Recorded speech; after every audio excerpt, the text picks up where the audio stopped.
Ready to unlock a world of digital games on your Nintendo Switch using the Visa gift card burning a hole in your pocket? First, power on your Nintendo Switch and navigate to the eShop icon. It looks like a shopping bag with the Nintendo logo on it. It's usually on the home screen. Once you're in the eShop, select your user profile. This is the account you want to add the Visa gift card funds to.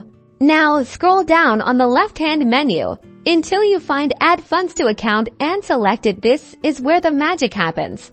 You'll see different options for adding funds. Choose Add Funds with a credit card even though it says credit card. This works for most Visa gift cards too.